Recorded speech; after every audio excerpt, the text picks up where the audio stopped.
Coming to you live from my apartment, it's Rob Has a Podcast. And now here's a guy who's been podcasting about Survivor since before my children were hatched. I am Rob Cesternino. Hello, everybody.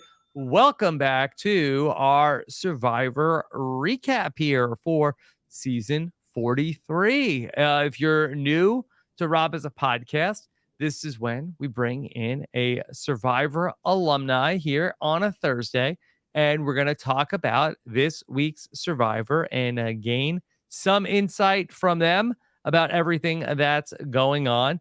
Let's bring in the man who's getting the Survivor 43 interviews going. Of course, you know him as a man that we got to meet last season, who was a man who was married, some thought, to the winner of Survivor 42, a person who is a student of the game.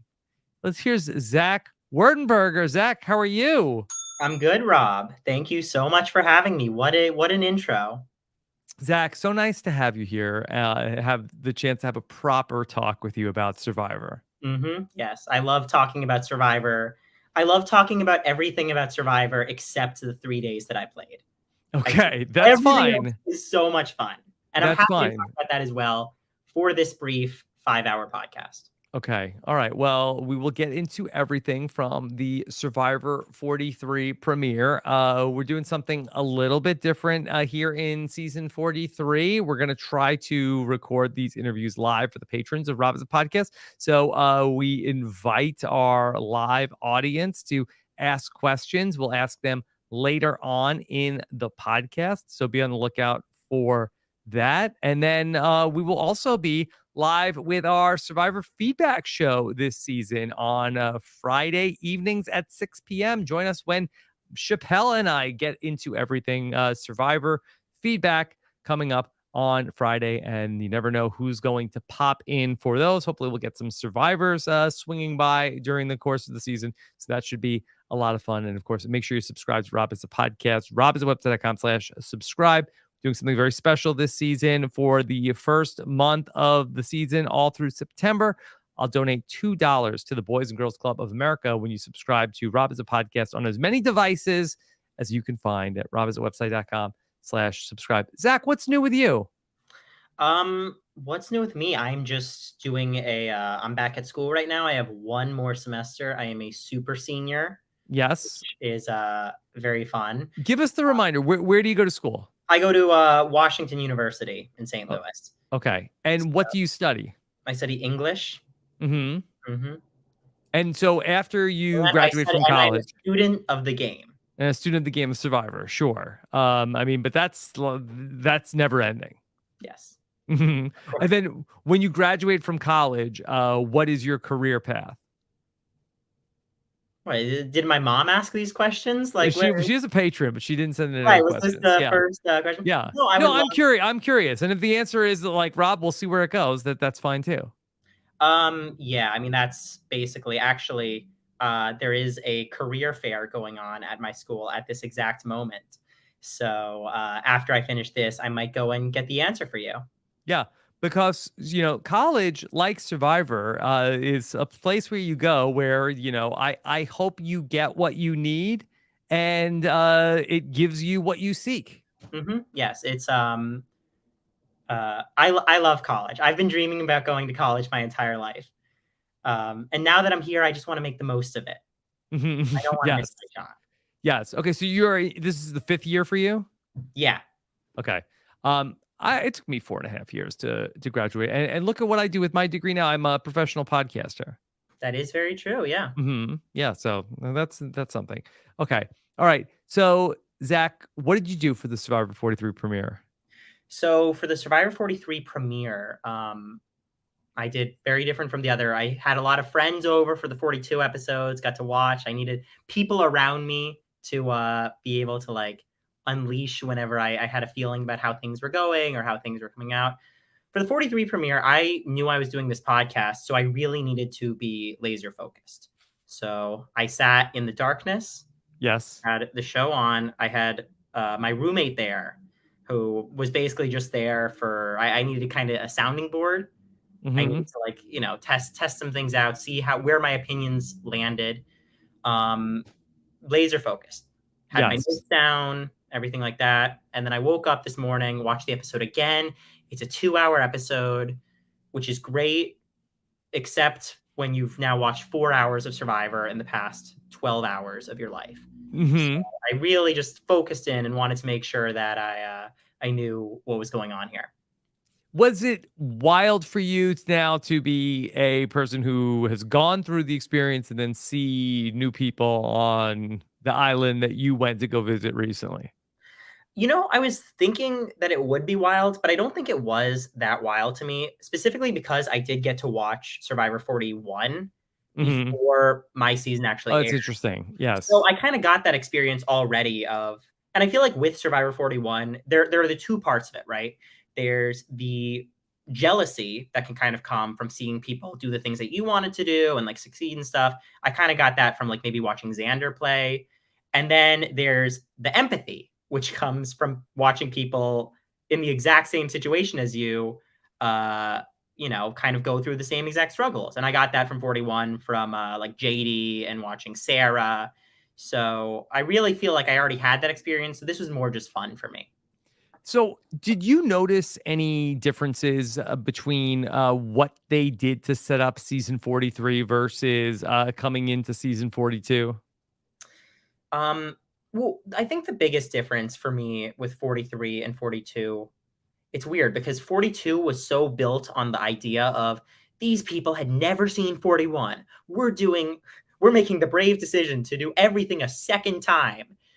And now they're kind of doing everything a third time, I feel like. Like, Mm-hmm. even though they didn't build it up as much, it was like remarkably similar to what we went through in like Mm-hmm. every single beat. Mm-hmm. Yeah, look, when it ain't broke, don't fix it, Zach. Yeah, no, except when it is broke and then they do fix it or change. Mm-hmm. Yeah. I mean, they did definitely stick with the three tribes of six, and then definitely did stick with, you know, sort of like earning your fire and earning the supplies, sweat and savvy, and also Shipwheel Island, which is Real now Island, the shot in the dark still back, the mhm, opening challenge the into new era. it's a new era, but it's like all of a sudden it's an old era. Like Hmm. it's the same thing over and over again. So it's interesting to me. I'm not saying that I dislike it. It's just for me, what's weird is I'm like, is this what Survivor is now?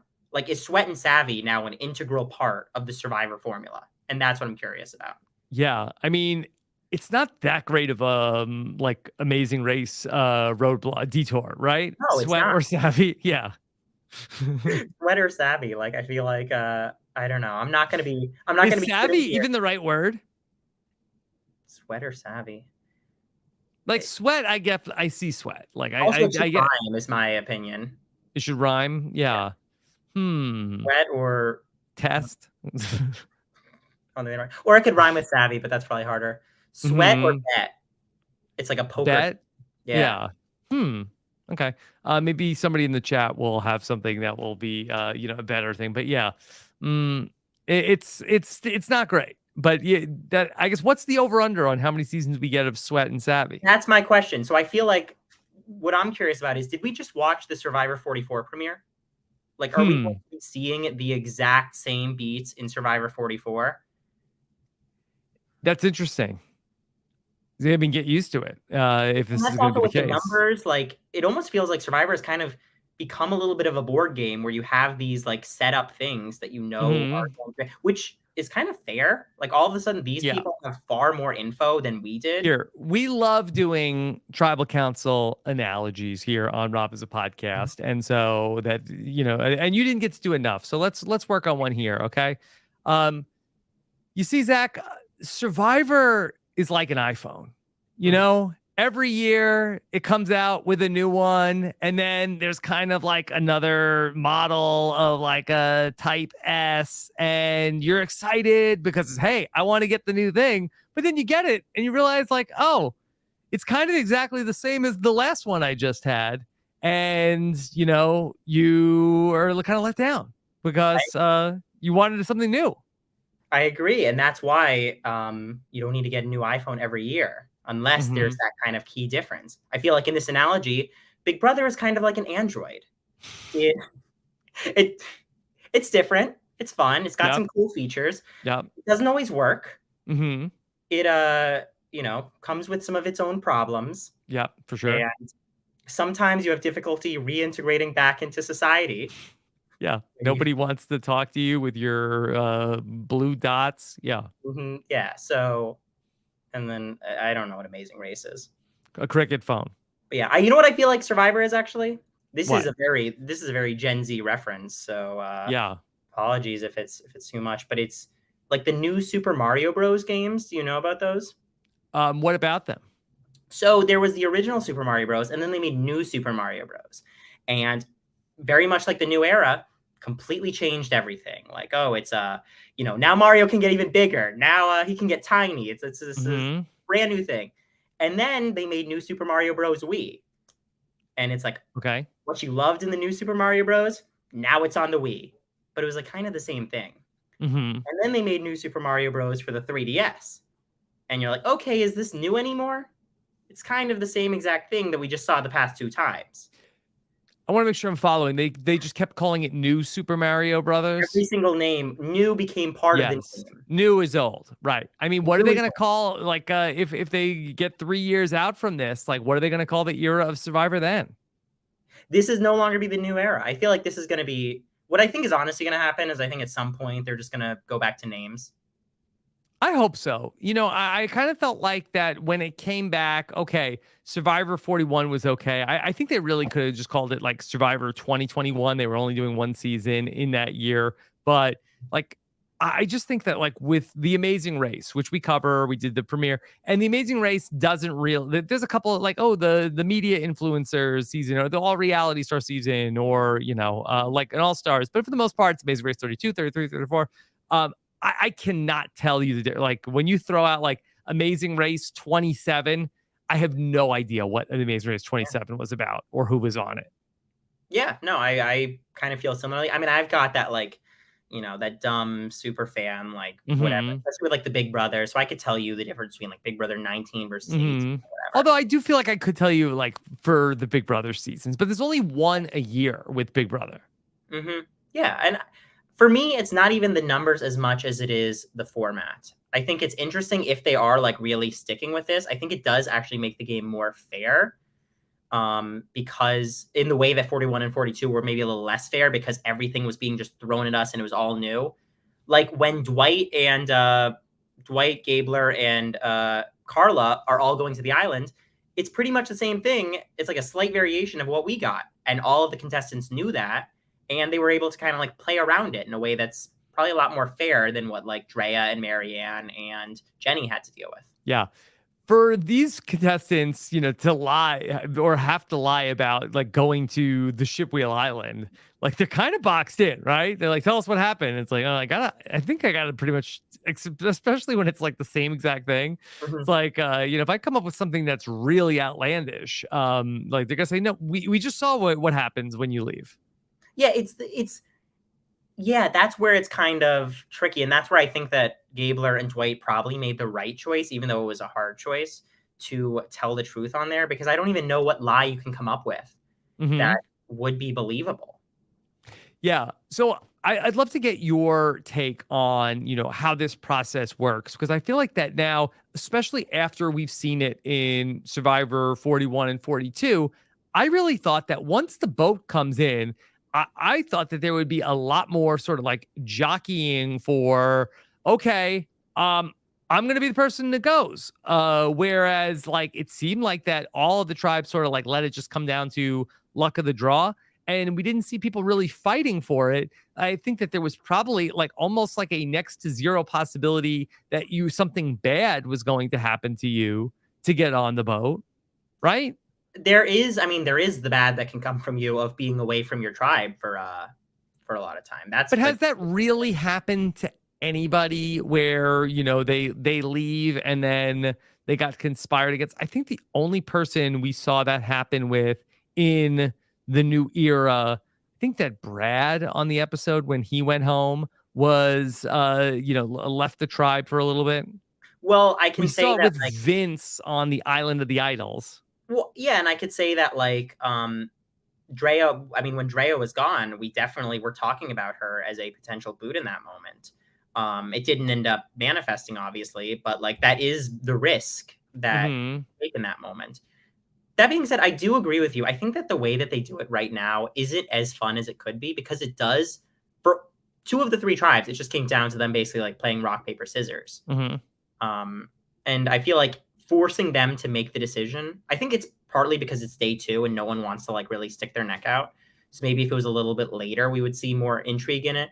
But I would love if there was some way to force them to make a decision and not let them bring it to random. How would you do that? Make it a vote. They have to vote. So everybody, so you basically like give them like a chalkboard, and then okay, everybody in the tribe write down the name of somebody, and you're going to elect to vote somebody Force them to to go. reveal their cards right away. Hmm. Yeah, I do like that. You talked about when Drea went to go to Shipwheel Island, and people were talking about her. How long? What are the people gone for on to go to Shipwheel Island? Are they gone like the whole day, or is it like maybe like 2 hours? Drea was probably gone like 2 to 3 hours, I would Okay. say. It wasn't the entire day, but also I think that theirs was probably longer just because it was the whole mountain hike. Hmm. It's hard to tell time out there, but she was definitely not gone. She was definitely gone like a significant enough amount of time, but it wasn't like the whole day. Hmm. Yeah. And so I was curious about like when that person is gone. Yeah. How much does the rest of the tribe like speculate on like how does this change their position in the group? Hmm. Well, when Drea left, my tribe got into a big circle, and Roxroy said, "All right, guys, we're down one person. We need to work harder on this shelter. Yes. Make sure that we're Did not." he actually say that? That I mean, he didn't literally do that exact action, but that's what it was. It was Yeah. because our tribe was we had such a strong leader in making sure our shelter, what Vessi did not have. Hmm. They could have Or used a Roxroy out there. maybe in that moment. Yeah. Has does anybody keep up with Roxroy from your season that you know of? I think that Roxroy maybe keeps in contact with a few people. I know Hmm. that Daniel reached out to him because he never met Roxroy before. Yeah. Um, and I think Roxroy sent a very polite message of not interested Oh, in interesting. nicer terms. Hmm. Yeah, not interested in having like survivor friends that I didn't meet from the show. I didn't get Roxroy's phone number Yes. until the season had already finished airing. Yes. Okay. And have you called his number? I sent him a quick "Hi Roxroy" text. Yes. Roxroy, if you're watching this, man, I don't think he's hit me up anytime. yeah. I mean, I don't know. Like I don't know if he's like keeps up with Survivor like that. I kind of feel like look, um yeah, I kind of get like I get it, and like look when I went to go play Survivor, I did it as a, I probably was, a year or two older than you were to go play on Survivor. But then, you're sort of like you're grown up, you have a family, it's like look, I don't have time for, game show people. Well, but that's true on one hand. On the other hand, I think Roxroy is a very special kind of Survivor contestant. He's not someone that you commonly see on the show because Jenny is the Hmm. same age as Roxroy, right? That's true. And Jenny's also not someone who's like, immersed in the Hmm. Survivor community. She's Yeah. not like out there tweeting every single episode. But she still will go to an event. She still keeps in touch with people. Whereas I Yeah. think Roxroy is very much like he's played the show, Hmm. Yeah. he went through it, and he is done. Done. Yeah. Okay. I get it. There's you get a few of those every season. Yeah. So I think, but back to your question about Drea, I think there was definitely talk, and then there was definitely a lot of speculation because she was not honest with us about her what she had Hmm. found in the way that they were, and that did lead to a lot of speculation and a lot of fingers being pointed at her as a target, but also fear in targeting her with the assumption that she could have some kind of idol. Yeah. And correct me if I'm wrong. Then and she didn't even know what she had because in your season they didn't find out until they went to tribal council, correct? So it was unclear. She did not know if she had a vote. I don't believe. Yeah. So yeah, it's interesting of that sort of like, okay, I think I have something, but I don't know. This season they changed it where, okay, Gabler and Dwight, they know definitively the outcome of what has happened. Do you think that's better or worse for gameplay? I think that it's okay. I think it's better for gameplay, definitely. 100% better for gameplay. And I think they almost nailed it. I just think they kind of like whiffed it a little bit at the end because I think it would have been a lot more interesting to have them find out on the island. Because then that's where you can really come up with a lie if you want. Then Dwight would be coming back thinking, I don't have a vote. How do I play this off? Because I do not want my tribe to know that I don't have a vote. Yeah. And same with Gabler. Yeah. But inverse. Zach, they updated Shipwheel Island, and I think that overall that they improved how it went down. But can I just say that I did not love the execution of the risk versus no risk. Turn your card over. Yeah, I agree. It was giving a little Settlers of Catan on Survivor. Yeah, it felt a little small. Yeah, especially like you have this giant set piece, right? You have this massive rock that everyone is like walking up to. And then you got like the little dealer there. Yeah. Being like, everybody turn your card over and see. Like what is this? Survivor the home game?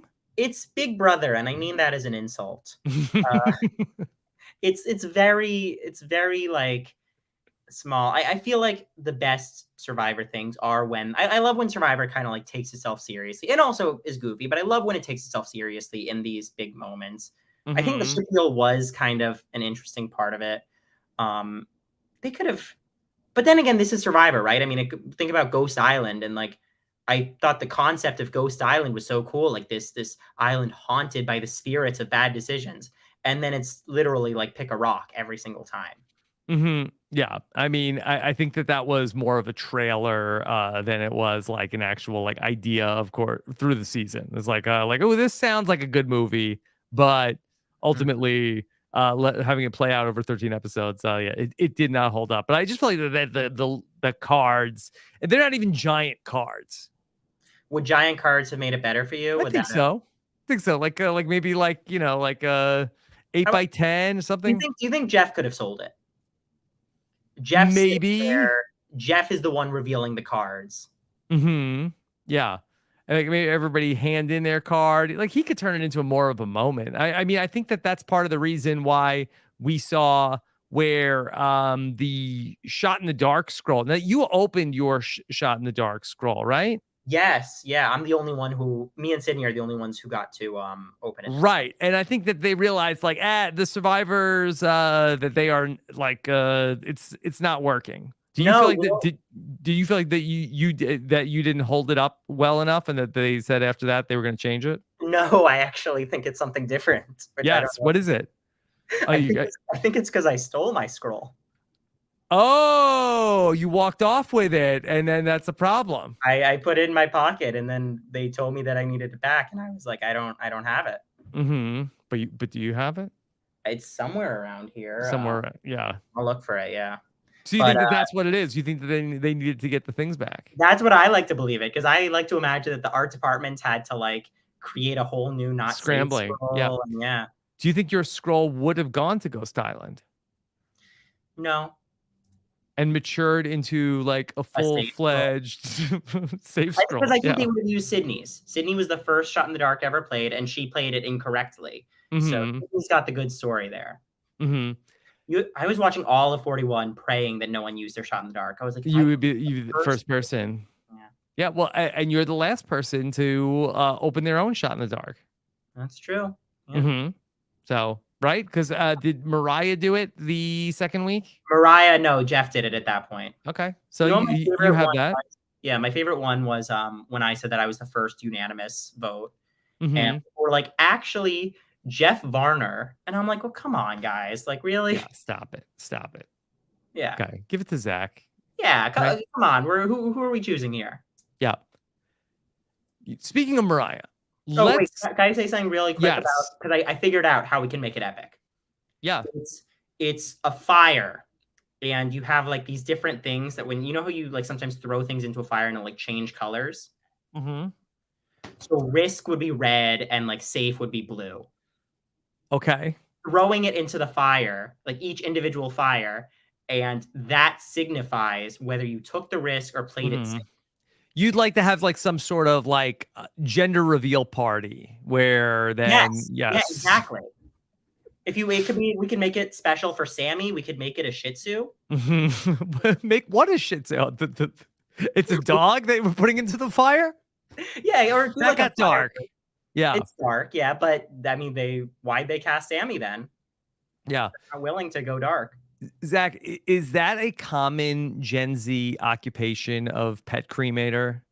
Well, okay, let me get into that for a second because he's pet cremator slash business owner hybrid, he says. Mm-hmm. Is he the owner of his pet crematorium? Because that totally changes things He's for me. very entrepreneurial for a Yeah. 19-year-old. That changes things for me, whether he's just kind of like doing the job, like kind of doing it part-time or whatever, or if he's devoted his life and started up his pet cremation as like a passion project. Yeah, I got the sense that maybe this is like just a gig for him. I don't think he's the owner of the pet crematorium. Then he's business owner. So what business is he owning? I guess it's just another job. I don't know. Like we gotta find out. Yeah. I Yeah. mean, he's good with bones. Yes, he was. He was good with bones, good with counting. So I don't know. Do you have any plans to open a business? No, I don't have any immediate plans, but I will say that when I saw Pet Cremator, as someone who had like been trying to get on the show and like obviously like really studied the casting and whatever, I was just like, that's brilliant. Yeah. Like if I had thought of that, I would have taken a part-time gig at the Pet Crematorium to bolster my casting because I think that that's really a once in a lifetime. Yeah. Really, and I feel like that's like a throwback to me of like that putting people on the show just because they have interesting job titles. I feel like that's not a reason. And again, I don't think that's the only reason why. Fishmonger, Right, yeah. right. You know, model boxing. You know, Eating coach. So I think that's like used to be a reason you could get on the show if you just had like a cool sounding job. Yeah. I think it definitely helps. Parvati like a professional boxer? Yeah, I think she was a model boxing. I think it was what they said for her. So, interesting. You know, we're talking about Sammy. I would love to know your sense of like how are your Gen Z fellow new survivors doing so far this season? So who are we talking about here? We're talking about Sammy. We're talking about Dwight. Is Janine, is she? I think she's on the cusp. What do you say? She's right. I think she's like 24, 25. She's in that like Tory zone of probably like right in there. And then am I forgetting anyone else? I don't know. I think that they're all, I think, look, none of them have been voted out at this point. Yeah.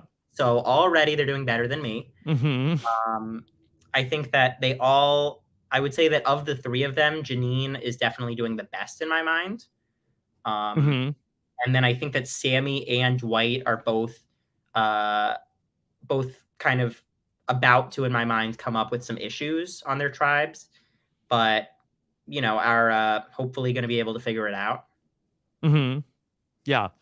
Okay. I was worried about both of those guys coming in, but I felt like that they both really had strong first episodes. I don't know. Maybe I see it differently because I was, first of all, with Dwight specifically, I was very much able to relate to Dwight and his position on the Bessie tribe. I really felt like, especially seeing him like working on the shelter and kind of like, he was a little bit quieter in the episode, I feel like, not in terms of screen time, just in terms of like demeanor. I feel like I saw Dwight kind of, I mean, there were two alliances kind of established in that. There was the Jesse, NECA, Cody alliance, and then the Justine, Noel, and also kind of Jesse alliance. White just was nowhere to be found in terms of the alliance structure. Yeah, nobody was talking about him as a person they were working with. Do you think that he could be the first person out of the Vessi tribe? I think that Dwight could. I think especially losing your vote is a really bad spot because there's no reason to pull him in right now. Mm-hmm. Could be a really easy consensus, like, all right, if we all just come together for this one, Dwight's the easy thing. I also think that that's the strongest tribe, though, so he could possibly not even go to tribal council. You feel like Avesi is stronger than Coco? Yes, I do. Mm-hmm. I think I do. We haven't talked about the tribal council from last night. I'd love to get your thoughts on what happened there with Mariah. Did you have any thoughts on Mariah being the person who was voted out of the tribe? Well, yeah, I've got a lot of thoughts, I hope. I think that Mariah, well, first of all, I think that Mariah was so much fun on the show. I think that she was such a bright like spot in the entire season. She handled the go. I thought I handled it gracefully, but even under my breath and in my exit interviews, I was like, Tori, Roxroy, Grumble, grumble. Yeah, exactly. Whereas Mariah was just couldn't be more glowing about literally every single person that she played with. Yeah, and to that, I spoke with her on the exit interview this morning. She did not seem like she had sour grapes with anybody that she played with, or anything that happened there. She commended the people who got her out for how hard they played. Yes, and I also think that that was in terms of like where Mariah went wrong and where she could have maybe played harder. I think that like the question that you asked that really stood out to me is you asked about like, they called you the weakest on the tribe. What do you have to say to that? And her response to that is, I don't think I was the weakest person on our tribe. I don't think our tribe had a weakest person, which I think is like, I'm like, well, they did. Like every tribe has a weakest person. That's how superlatives work. And I guess that it depends on because the challenges are always different. So the weakest person in one thing might be not the weakest person in another. Okay, so let's say it's a tribe of two. Okay. Yeah. So okay. Jonathan. Yes. Me and Jonathan, we oolonged ourselves. Yes. Okay. Okay. Are you the Stephanie or the Bobby John? We're about to find out. You have to say, okay, who's the weakest person on this tribe? And I say, well, Jeff, I don't think this tribe has a weakest person because Jonathan is good at swimming. He's good at balance. He's good at physicality. And I'm crafty. Yeah. What about puzzles? What about puzzles? His tribe beat me in a puzzle. I mean, I guess I'm probably better than him at puzzles, but even still, like there is a weakest person. And I think that, Mariah wasn't really voted out because she was the weakest person. Yeah. That's more an excuse that was given. But I think that in order to survive, you kind of have to be willing to throw that weakest person under the bus. Yeah. And I thought it was interesting. I went back and I was watching the Baka tribe leading up to the tribal council. And the person in the episode who says that Mariah is the weakest person is Janine, who I thought really was the person, based on what we saw in the immunity challenge, was the person that was, seemingly struggling the most. Well, I think that's absolutely correct. I think that Janine, if you were literally going to vote for like who has shown themselves as the weakest person so far, Janine would be the person voted out. I also think that if Ika had truly voted out who was the weakest person, it would have been Romeo. I feel like of the two of us, we both had very like kind of similar builds, but I had several advantages over him, which is why he sat out and I played the challenges. And the reason that Romeo stayed and I didn't was really because of his social bonds. And the reason Janine stayed and Mariah didn't was because of her social bonds. Yeah. Do you feel like that for Janine, and I don't know necessarily if she was the one like signing off on it, like if she could have gone in a different direction, but what was that the right call for her to vote against Mariah? Between Mariah and Owen? See, it's so hard because, we don't know necessarily of like 5 people wrote down Mariah's name. So we really don't know how close it was to like, was it basically like, Ellie is like, hey, I'm not budging, and then says, okay, so Janine's not budging, and it's like, okay, well, now all of a sudden now we don't have the votes. Or was it, truly, Janine could have gone in a different direction, and they could have gone after Owen if they wanted. So I think that I think that in my mind, assuming that everyone's kind of playing at like their strategic whatever and like kind of making the correct decision, that Mariah really was the only option for Ellie and Janine. Because I think that Mariah's plan kind of had a big flaw in it. Mariah and Sammy's plan of, okay, it's the four of us, we vote out Owen, and then it's the four of us, and then what? It's like, well, we vote out Gabler. Oh, wait, Gabler is immune. Right. That's a big problem. Now all of a sudden you've got Janine and Ellie on one side, you've got Mariah and Sammy on the other side, and you've made Gabler the swing vote. I think is incredibly dangerous compared to just getting Mariah out here. Because I'm just kind of thinking about it. And now, if you're one of these people, like, who is the next person out of this tribe? Where now, okay, you voted out Mariah.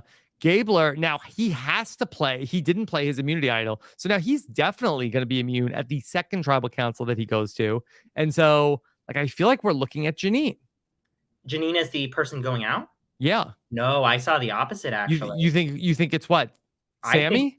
I think it's Sammy. I think that what we saw was the dynamic of Janine and Ellie being the power core of the tribe. We didn't see them connect with Owen, but based on the conversations that were happening, based on the fact that Owen was with Ellie when they convinced Gabler not to do his like Gabler plan. Owen was also with Ellie and Janine. Owen was also with Ellie when they were pitching Janine on Mariah as the target. Yeah. I feel like that ends up being the three. Sammy is the easy vote in the next one, and then Gabler, naked Gabler is going to be the one out. You call him naked Gabler? Well, once he doesn't have his immunity. Right. Yeah. Right. Okay. Yeah. No, I think that. I think that is a good point. Yeah, I think that in that scenario, yeah, I do think that Sammy would be the person to go. I kind of feel like that if we're looking at this like from the like Ricard and Shan perspective, like who is the Ricard and Shan? If Ellie is the Shan in this group, are we looking at Owen as being her person, or is it Janine might be the person who comes out of Baca if they get down to only two? That's what's really hard to predict. I feel like the bond we saw was Ellie and Janine. I also think there's a world where Janine and Owen get together and leave Ellie on the outs when it comes down to it. But I feel like the path for those three, as the three that I feel like are kind of, especially because Sammy didn't get his way on this vote, I feel like those are the three that are really dictating the strategy right now. I feel like the path for them is pretty clear of the next two boots if they trust each other. What do you think Sammy is going to be like after this? Now he was one of the votes for Mariah. There were 5 Mariah votes, so he cast his vote for Mariah. But do you think that he is going to, be challenging to the order at the Baca tribe? Well, this is where I'm really such a hater of the 3-tribe format and the 6-person tribe, because I think it's a really tough spot for Sammy to be in at this point. I would normally say that he can find an idol, but then he would just lose his vote probably. So don't want to do that. I think it's really tough, especially because in a 5-person tribe, when one person is guaranteed immune, there's very few places for him to run. I think he needs to get the target onto someone else. It's not like he can and just chill out would be, I think, one of the biggest things. So this is a pretty good point. In the new era, have we seen anybody able to change the tide when it's going their way in these like 3-tribe formats? Yes. Unless I don't count the Jenny one, because I think that was just advantages going wacky. The only person who has been able to pull it off in my mind is Tori. Tori. Okay. Yeah. How? I think that Tori was with the Swathi vote. With the Swathi vote, and also Tori was in danger when I ended up going, and Tori was able to get it onto me as well. Tori was able to shore up, and I think that that's what it comes down to. And that's where I think that the one thing I think Mariah could have done in this moment is you need to be able to, in a tribe this small, if you see the writing is on the wall, you need to be able to throw anyone under the bus just to get to the next day. Okay, so talk that through. What is the Tory philosophy here in this situation? Is it really just like create chaos? The Tory philosophy is, especially in pre-merge, is literally anybody but me. Mm-hmm. And she was in danger both times. She managed to get it onto me the first time. She wasn't the only one, but also she was a very big part of that. Once it started looking like me or her, she just went all in on me. And then when it was then going to be her the second time, she managed to turn the tides and get it onto Swathi. Mm-hmm. Yeah. So I think that as someone who is at the bottom of her tribe, her entire experience, right? Yes. The way that she was able to survive was kind of doing that cockroach strategy and just making sure that it wasn't her so that she could get to the merge. Yeah. Okay. So let's now play that out for Sammy. What does that look like? Well, can I actually go a little bit back Please. and do it for Mariah instead? Yeah. I think it's really tough on a 6-person tribe. And also she was blindsided. So obviously this is with the caveat of her knowing that she's going to be the one going. I think the only thing that Mariah could have done in that moment was go for Sammy. Mm-hmm. And if she realizes that she's on the block, go to the women, be like, look, I hear it's me. I don't want it to be me. Why not Sammy? We can keep the women strong. You guys can keep your number in Owen. Like, Gabler will be a problem for another day because we can't even deal with him right now. Sammy is the one to target. It's a brutal move. I don't think Mariah had it in her. I don't think that I had it in me, or I would have been able to do that to my closest ally.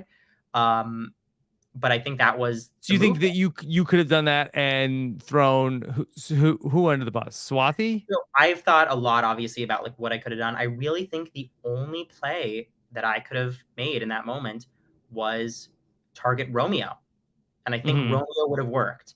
Now, Romeo was the safest person on the entire tribe, so you'd think, like, why Romeo? The issue that I had was Roxroy was always going to be voting based on challenge strength. Mm-hmm. So that was when you've got one vote against you, that's a huge thing to overcome. But Romeo was just as weak as me in the challenges. He didn't even play in the first one. Mm-hmm. I could have gotten Roxroy on board with a Romeo vote. They didn't have a close relationship in any way, really. And then I could have gotten Swathi and Tori on board. Mm-hmm. It's counterintuitive because I was targeting one of the votes that I thought I had, but it would have kept me there for a little bit longer. And really, the challenge for Mariah was that she did not know that she was in danger going into that tribal council. Yeah, and I mean, if that's the case, then like that's a mark on the other players' like abilities that they were able to pull that off. But like you can't do anything if you don't know about it. Yeah. So who is vulnerable if Sammy ends up feeling some paranoia and wanting to go in that direction? I really think Sammy's. I think, assuming that my read on it is correct, I really think that in a 5-person tribe with the only other person at the bottom immune, I think it is a very uphill battle, and it relies less on him doing something right and more on someone else doing something wrong. Mm-hmm. If Owen, I mean, we saw Owen kind of like scheming a lot. If Owen maybe makes one too many deals and Sammy's able to portray him as like a sneaky guy that they can't trust, that's when you could turn it on. But if the 3 of them that voted together in this episode stay strong, I think he's in a really tough spot right now. You know, a lot was made in the episode with Baka being the Kumbaya tribe of like people didn't really want to talk openly. Was that any part of your experience on Ika? No. It's the opposite.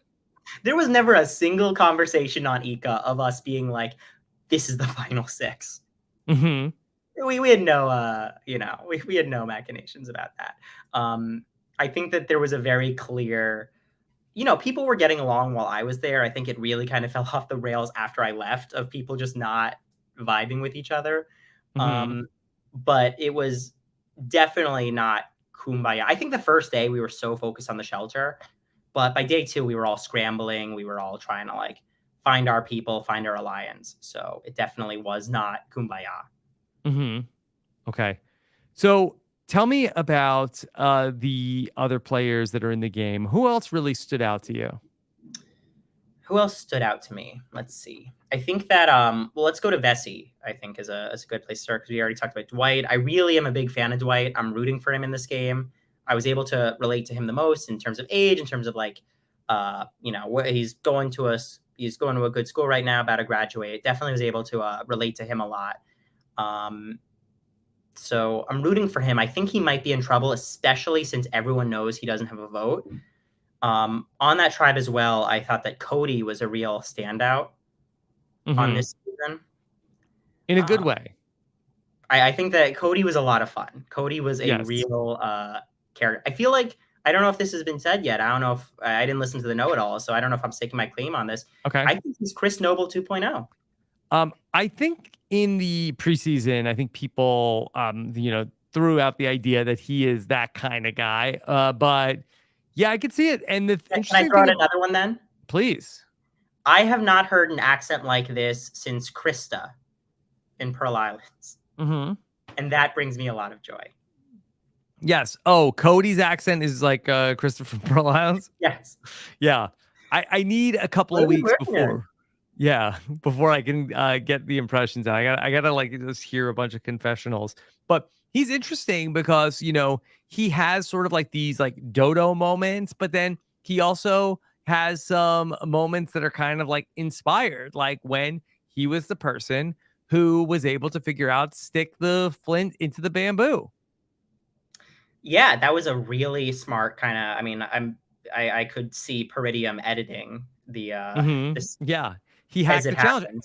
Well, and the interesting thing about that was that Dalton Ross had a interview with Jeff Probst, and Jeff, Dalton Ross had asked about that, and Jeff said that nobody from the Dream Team had figured that out. And I always think that there's like, okay, well, what's the trick here on the Survivor Challenge? Like, what's sort of like the way you're supposed to do it?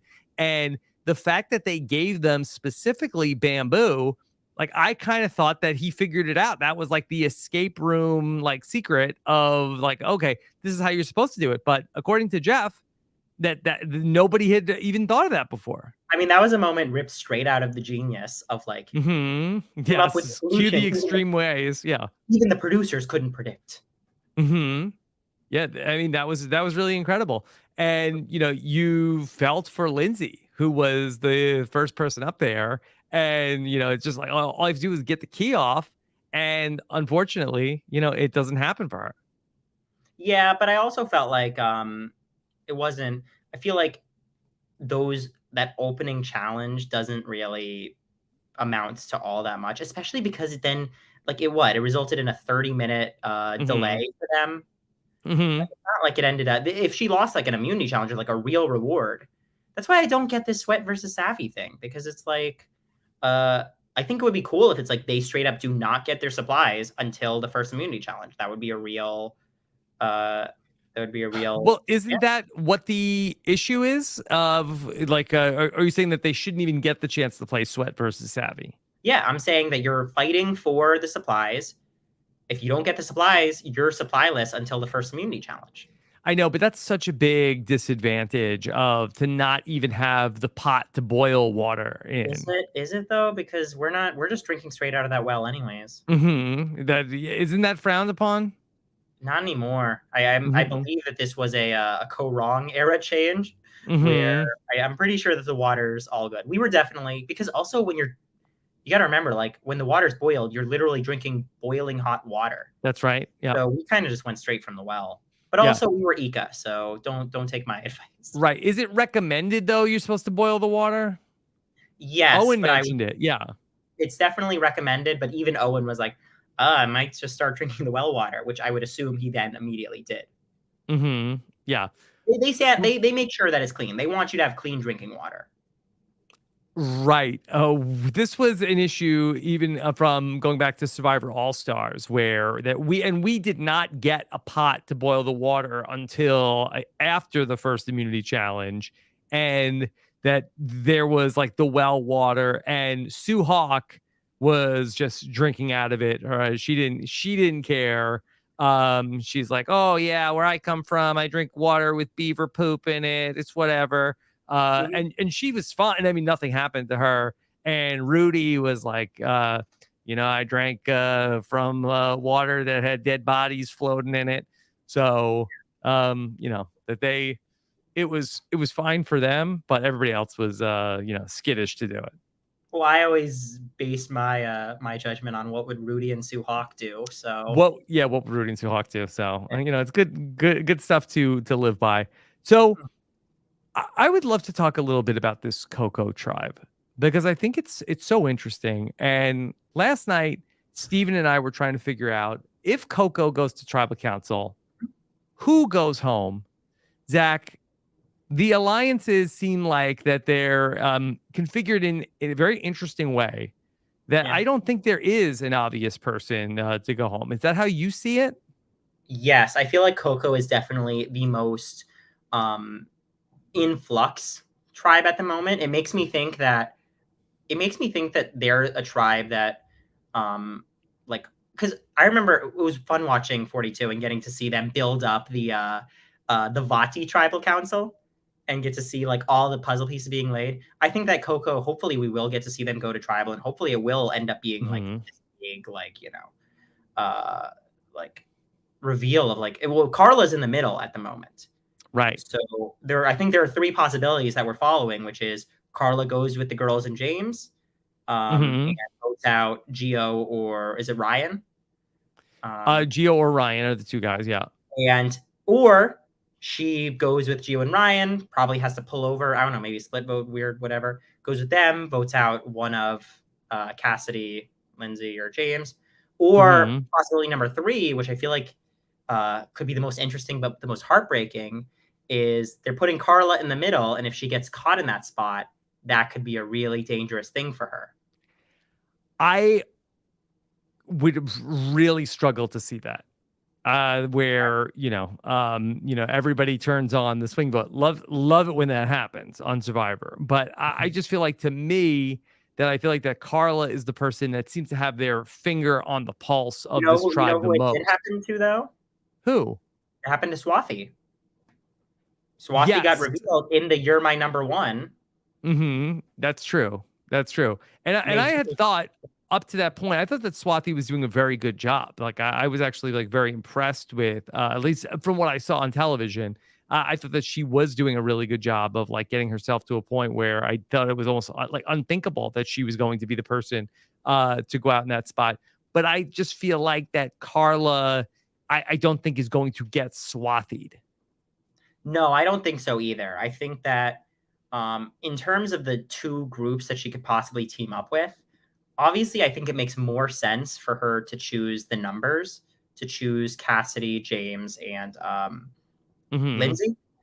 And then you've got two kind of easy. Again, this is why I hate 6-person drives, because then you would have two easy boots in Gio and Ryan if that alliance were to stay together, if they were to Taku for it. Yeah. How confident are you that Carla and Lindsay are on the same page? I feel like of the 4, that's the kind of duo maybe I have the most trouble seeing. I feel like everyone else kind of makes sense together. I also thought it was interesting that Lindsay was the one who got to pull. Lindsay was the one who got to choose who the 4th person was in James, and I think that shows power, but that also can put you in a position of danger. Let's say that Gio or Ryan is voted out next. All of a sudden, we could see a 2-2 split with the other one in the middle. I thought there was an unusual moment when Lindsay said to Carla, like, hey, I just want to let you know, like, if you see me talking to James, like, that's just something that I'm doing. Like, it's not this is still the real thing. And I just thought that was like a little bit unusual to see. Yeah. I think that's interesting. It definitely, it definitely creates pause in that moment of, is Lindsay and James, are they a tighter 2 than the girl thing? I mean, we just saw a girl thing fall apart immediately. Yeah, because when I feel like that when a survivor is telling you, hey, I'm just doing this thing, don't worry about it, it's cool, it's fine, everything is like so chill here, don't even worry about it. Like, I kind of feel like you should be worried about it. That's true, but also worried about it to what degree? Like, as assuming that everyone is fine and not like freaking out or anything. If you've got a four into two is Mm-hmm. it. Mm-hmm. So all they need to do is kind of stick together, and then they make the merge. And also, you don't have to worry about tribe swaps in the new era, so there's not even like that element of it. They really simplified the strategic element a lot in the new era, I think. Mm-hmm. I just wonder if Carla could say, like, do we need Lindsay here? I've got a relationship with James. You know, I've got this thing with Gio. Like, I could keep Cassidy. I wonder if we might see where perhaps Carla turns it around on Lindsay, where Lindsay is also trying to play a big game, and maybe Carla feels like there's not enough room on the tribe for both of them. And pull in who? Would it be pulling Cassidy would be the I assumption think there? either pull in Cassidy or she could do it without Cassidy if she wanted to. How do you do it without Cassidy? You do a 3-2-1 vote? I think it was she would get James if she got all three of the guys and to vote out Lindsay. But if the whole danger though of Lindsay is that her relationship with James, then I think it's a bigger risk to then try and get James into eliminating Lindsay. Yeah, that's why this is such an interesting group. Yeah, I think that I'm hoping that the three women and James do not stick together, because I think it would be a lot more interesting to see them kind of blow up. But I mean, we'll have to see. Also, that's my beach, and I always it's always Coco is the Eco tribe. Yep. Mm-hmm. Yeah, I think it's a cursed beach. I think Ua was also that beach. Mm-hmm. So I think there's so much pressure also built in. And again, another reason why I don't like the 3-tribe format, and like it's good for certain things as a viewer, it's good. But I do think there's so much pressure on that first vote of what's going to happen with the gender balance of the players, of like who's going. It almost is like baked in of like, okay, is it going to be 3 men versus 3 women? And you know, for James to go with the women, is that something that he should be worried about? Of like, okay, well, like if I go with this, like, am I actually, you know, 4th in this group? Yeah, I mean, on Ika, for instance, I mean, gender was definitely brought up. It was definitely the girls had a discussion of girl strong, the guys had a discussion of guys strong. It was never going to happen for the guys because Romeo was never going to be part of that. So it was, and I was able to kind of see. I was like, all right, if the only ally I have in this guys thing is Roxroy, then it's not going to be that successful, unfortunately. Yeah, and you know, it worked with Xander, where you know, for Xander, and while Xander would have been probably the person to go home, if his tribe would have gone to a tribal council, and I wish I could remember the season 41 tribe names, but Yasa, yeah. But then once you got to the merge, it was kind of like not a big deal. Because it's because when you've got these really small tribes, it's really hard to like, you know, formulate these connections. I'm going to come a little closer just to make sure the mic is good. It's really hard to kind of you try and form a connection based off of anything, and gender is one of the easiest things to immediately bond over. And we saw Ellie and Janine wrestling with this last night of like, okay, well, if we're voting out Mariah here, are we giving this to the guys? Where are the 3 guys going to just work together if we vote out Mariah? See, and that's where I think that they didn't have that concern, though, because we heard from both Owen and Sammy that they were the person that they talked to the least. So I think that they pretty clearly were not there. It was pretty clear there wasn't a guys thing going on that trip. And that's why I think they felt more comfortable voting out Mariah there. Yeah. It's just such a big concern of the players in these tribes of 6, where I feel like in a tribe of 8, in a tribe of 9 or 10, like I feel like it certainly has happened through the annals of Survivor history. Like I feel like it is not as like pertinent of a concern as it is in these 6-person tribes. I agree. I think that I like 2 tribes better. I hope that if there's one thing that they undo from the new era, I would love for them to go back to 2 tribes. And Yeah, also, I think that in terms of challenge performance, I feel like the show has done so good to like kind of advantage people and like lift people up and whatever. But I feel like it puts such a huge emphasis on how people perform in challenges in a way that does benefit like the alpha male stereotype in a way that I'm sure the show would rather not. Zach, do you think that we will see a tribe swap before we get to, or like 3 tribes become 2 tribes before we get to the merge this season? No, I do not. I think that Jeff might have mentioned this in an interview or something. I feel like he was like, this is the format, 3 tribes, no swaps. I feel like this is what we're going to see. I just don't understand how they could be so locked into, okay, this is what it is from here on out, like where it's the show. I feel like that the idea of the show used to be like, hey, you never know what we're going to do. And they're so, I just feel like married to this. They came up and decided, okay, this is the format. This is how it goes. And we like say, basically, like, we're going to throw anything at you, but also we're not changing things because this is how we do it from now on. Yeah, I think. Well, and I also think that Jeff has a habit of saying things are locked in until he changes his mind. I mean, I had a full like, all right, I know fire tokens are going to be on my season, so how am I going to play around fire tokens? Because Jeff said fire tokens are here to stay. Jeff said we are not bringing back players from before season 40, and then the next season he's like, well, I didn't like mean that. I think that they like this format now. I think they're going to stick with it. And then the second that they want to change it, they're going to change it. Zach, were you one of the people that was going to be on the original Survivor 41, or Yes, did you I get was. cast later on? Okay. Do you have, I was talking about this with Mike Bloom recently. Like, do we have a sense of like, who were the people that we have met that would have been on the March 2020 season of Survivor 41? Yes, I'm so excited to get to and we said this could be a Brant Steele. Yes, for the Brant Steele, exactly. We're getting close. I think we're almost at half the cast. Okay, all right. Who's there? Who's on the fake Survivor 41 cast? On it was 3 tribes from what I understand. Okay.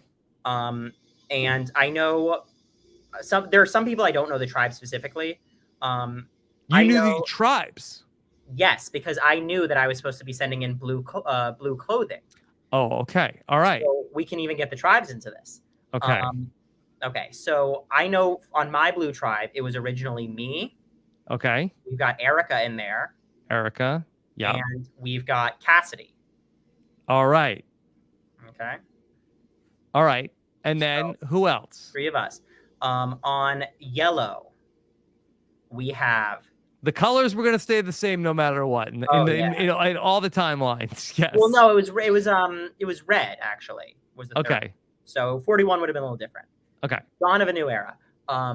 Yellow is it is Jonathan. Okay. It is Tori, my girl Tori. Okay. And it was a 3rd player from 43 that I don't think they've been out with it. Okay. So hopefully when eventually they'll tell you. But there's another from 43 that was on there. Okay. All right. And then red was Voce. That's all I got from red, but I do have a few like stragglers that I don't know the tribe.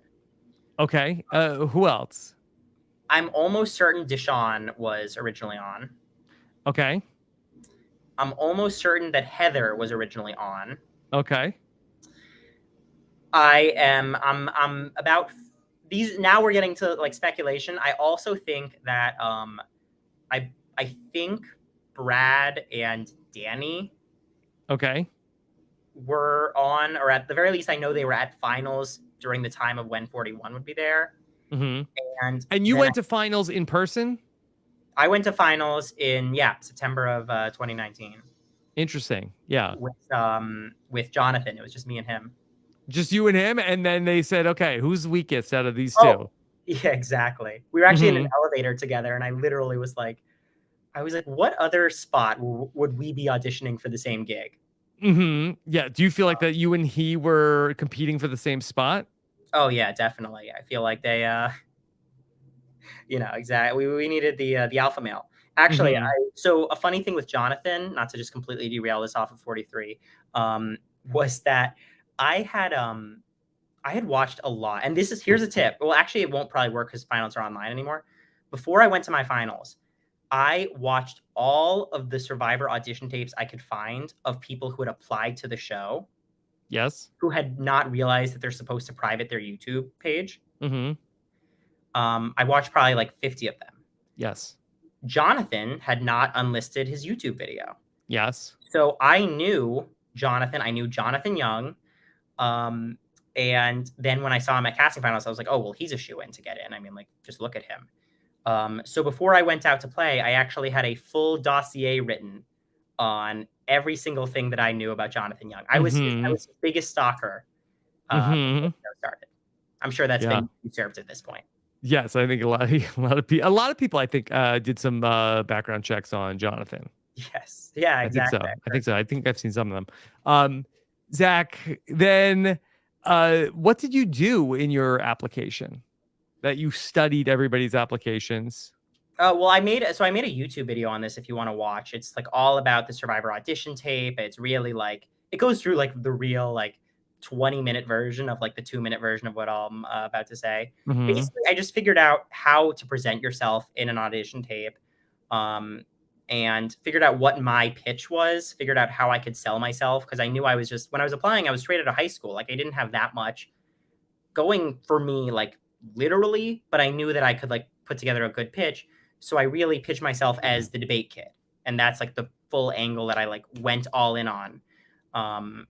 Which was kind of embarrassing when then like I end up playing 3 years later and all the questions I'm getting are like, so tell us about your high school debate. But Mhm. yeah, I figured out how to pitch myself essentially. Yeah. Okay. And did they try to debate with you in casting? Uh Yeah, well, yeah. I mean, Jeff. I remember one of the questions that actually caught me off guard was, "Have you ever lost an argument?" Mhm. And I was sitting there, and I was actually kind of surprised by that one because I was like, yeah, I mean, yes. Like, I'm not a crazy person. Like, obviously, I've lost an argument, but I also knew my character, so I was like, but I can't think of it off the top of my head. Mhm. It Like, must have I'm not happened. right. Like, I'm not crazy. Like, I've lost arguments before, but it certainly has been a while. Yeah. I thought Jeff was in a debating mood at Tribal Council this week, and I felt like that it was the first time in the new era that I have seen Jeff be. I don't think he was combative, Mhm. but I felt like that this was the first time that when the tribe talked about how they felt like Baca felt like okay, we actually did win today. We are the final six, that I felt like that this was like a bridge too far for Jeff. Yeah. I am so glad you brought this up because I really wanted to talk about this. I think that Jeff and Survivor are having a little bit of an identity crisis Yes. because here I am watching all of the ads for Survivor. What are the ads for Survivor 43? Survivor is family. Survivor brings you together. Yes. Jonathan hugging Mike, Marianne it's Survivor. It is a feel good show. And you watch the ads, it's also like it's the inspirational stories, it's Jesse's amazing story, it's Ellie's that's what they're advertising. They're pitching this as like Mhm. this is a feel good show. And then they get to tribal council and they say, "You know what, Jeff? Like we're a family. We feel like even though we lost that challenge, we won that challenge." Mhm. And Jeff is like, "What are you, stupid? Mhm. You think that you lost. If you guys think that you're winners, then you're gonna be out one by." And I was like, "But it's a feel good show. I thought this was a feel good show." Yeah. And It's yeah, hard because I think that those two ideas are sort of at odds, where I kind of feel like that the show really does want to present itself in this way of, hey, this is Survivor. This is your adventure. You are coming out here that you are going to make a society, but you have to vote each other out, and somebody is going to win, but you're all going to have this life-changing experience. And even if you don't win, you have this experience. But at the same time, they want people to play hard. And I think you kind of need both of those things. And I think I used to be more in the camp, Zach, of that I think it's just about the game. It's just about playing hard. But I feel like that without that, with just like sort of like the naked ambition of I'm here for the money. Everybody is just right. We're here for the money. We're here to win. Make We're it the here. Gabler ambition, obviously. Right. That to me, like I think it kind of is just Squid Game at that point, where everybody is just like, and I think it's kind of gross, also of like, hey, this is 18 people, and we're all here to do whatever it takes to do, like to win the money. And in some ways, I kind of feel like, we get into that with Big Brother also, where I feel like that because Big Brother is sort of like doesn't have that part of it where you are going to go through this experience and this is an adventure and this is something that is going to, you are going to get something out of this experience that is going to potentially, like change you or teach you something about yourself. And I'm sure people do get that from some people do get that from Big Brother, but more often than not, it's just like I kind of want to be famous. Yeah, I think that that's actually a really good point in the difference of Survivor and Big Brother. Survivor takes itself much more seriously.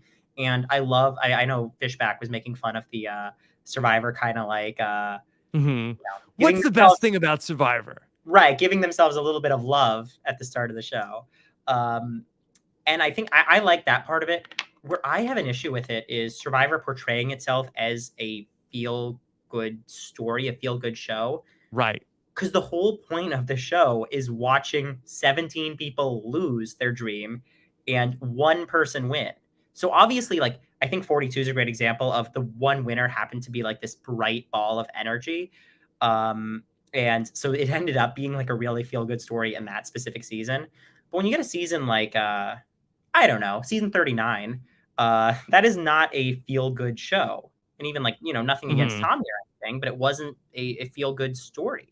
Yeah, I feel like 4 seasons of Survivor are not feel-good stories than are feel-good stories. Yeah, I think that there's like two different things that are going on of like, can the season as a whole be a feel-good story, or for each person, is it a chance to sort of like test themselves? Like even going back to season 39, like you had people like Elaine who like didn't think that she could do the kind of things, and she was right there as being a person who was like somebody who was like too good, like they have to get rid of her. So you do have the individual people who overcome and sort of like push themselves, and I do think that Survivor really does want to have both things. But when it swings too much in one direction, where you have 6 people sitting there at tribal council like, Jeff, we're all winners. We did great. We're accomplishing it. We like you heard Gabler talk about how I came here with a list of 3 things I wanted to do. 1, I forget the first thing he said. It was he wanted to, but like 2, I wanted to win an immunity idol, which I don't even know how you win. Friends.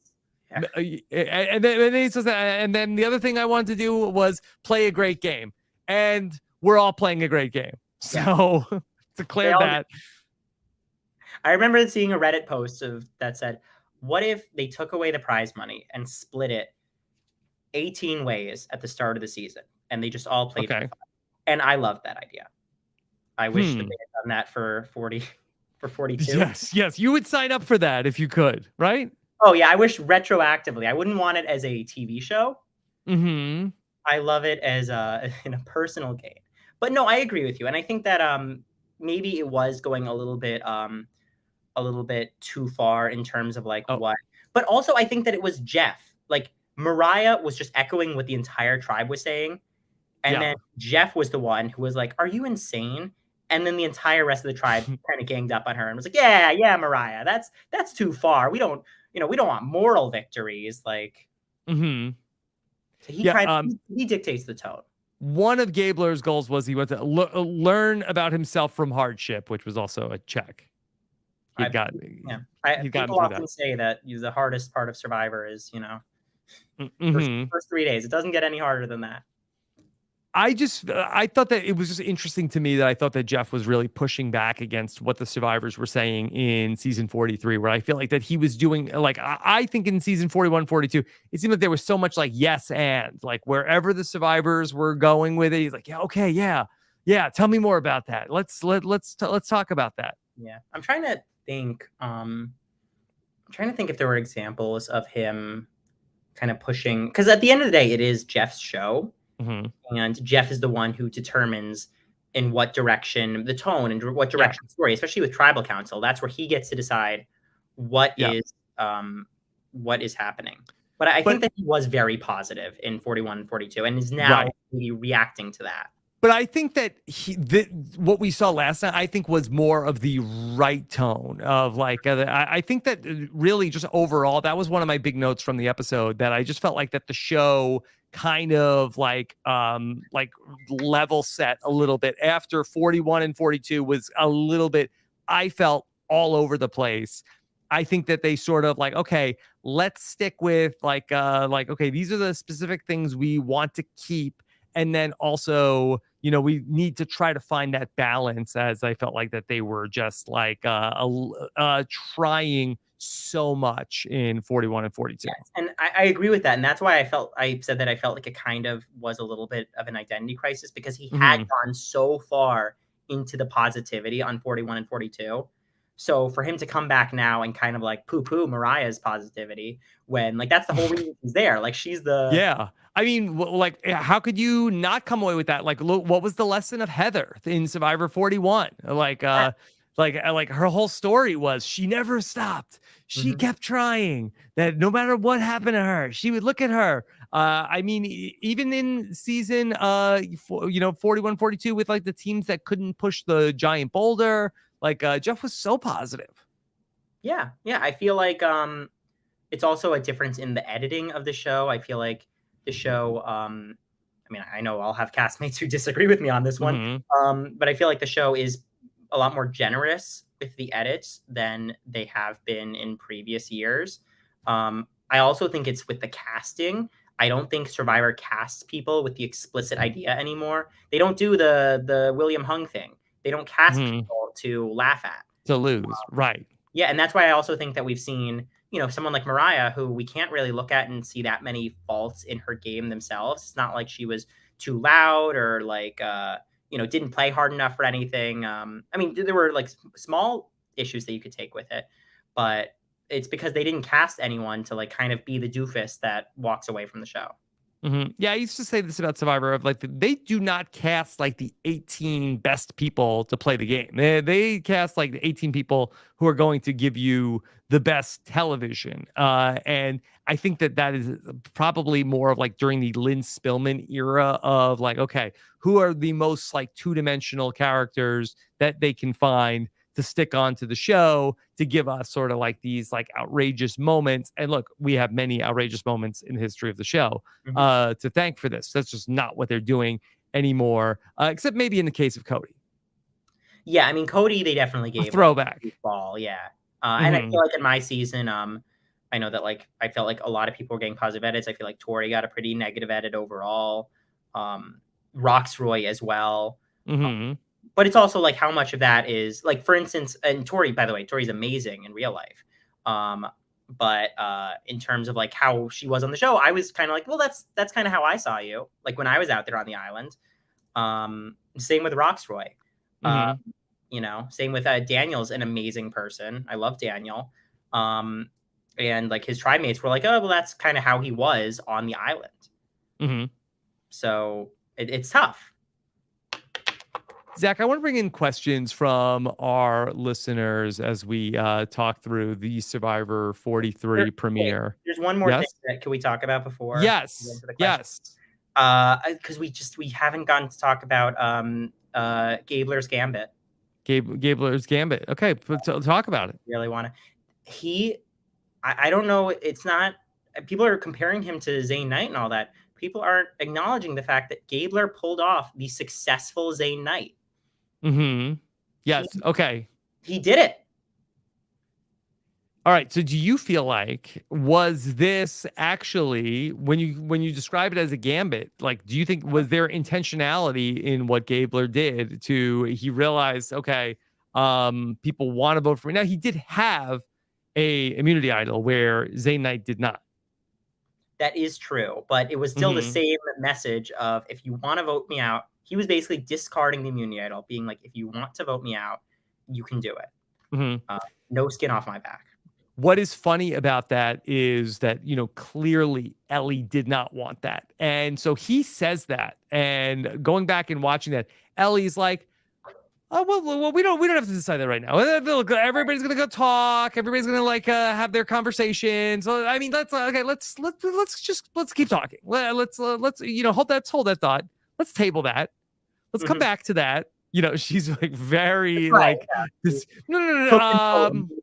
Yeah. What are you doing? It's the Metal Alliance. Yes. She didn't want to be playing solo. Do you think that Swathi would have heard of any of those metal bands? Oh yeah, totally. So you know what is another funny thing with Swathi, by the way, is the fact that what's that? I couldn't stop cracking up when Jesse and Carla are both telling their stories and like talking about how proud they were to go to Berkeley, and just remembering that was the school that Swathi lied about going to.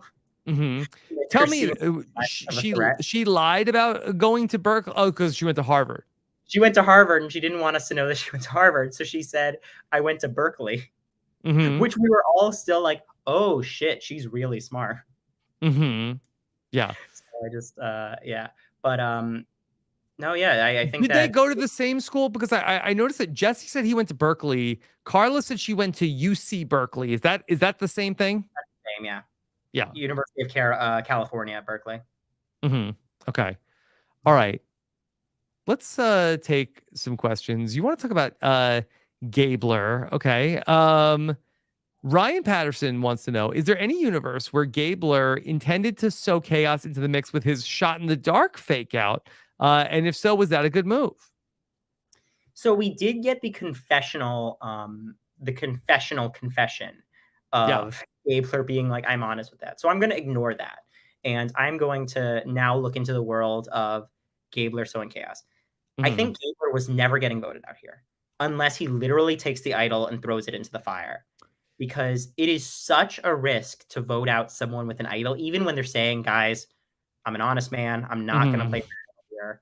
Because then all of a sudden, if he just changes his mind at the last minute, you're putting the entire tribe's fate into Gabler's hands. But where did the shot in the dark come from? Like, why did that get injected into the conversation of like, hey, I'm not going to play my idol tonight. I'm just playing the shot in the dark. Is it like I don't deserve to vote for anybody. I can't vote for anybody in this group, so I'm just shot in the dark myself. It's a shot in the foot. It's so tough. It's tough to get into that mindset. I love it. I was ready to have Gabler be my first boot buddy, and that would have been amazing. Unfortunately, it didn't come to pass. I hope he wins now.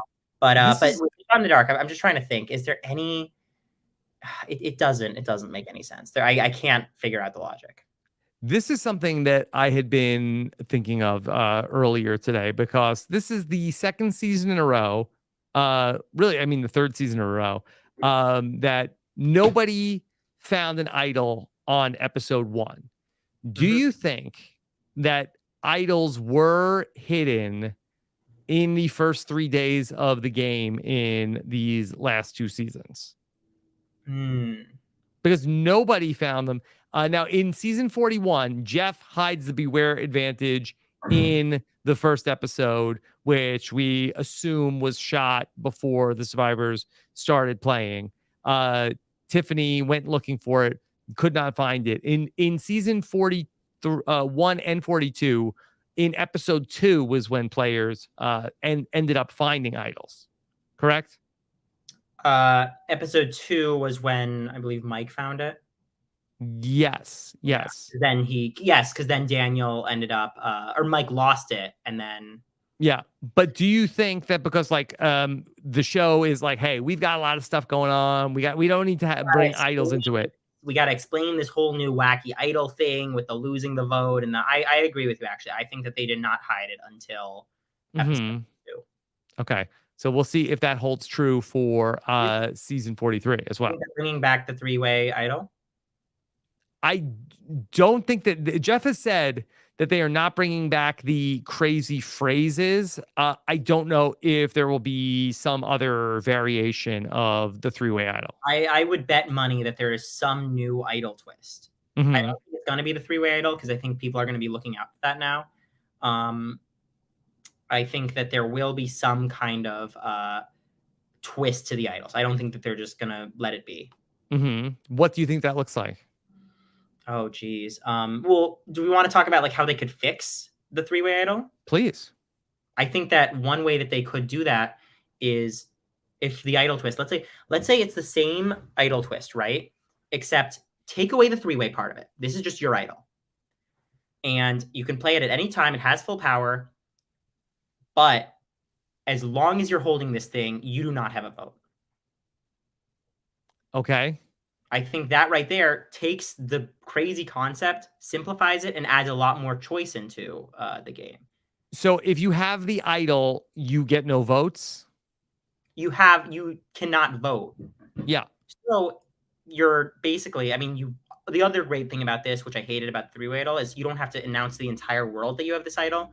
If you're in a majority alliance, you can kind of just like skate by, not having to worry about your vote.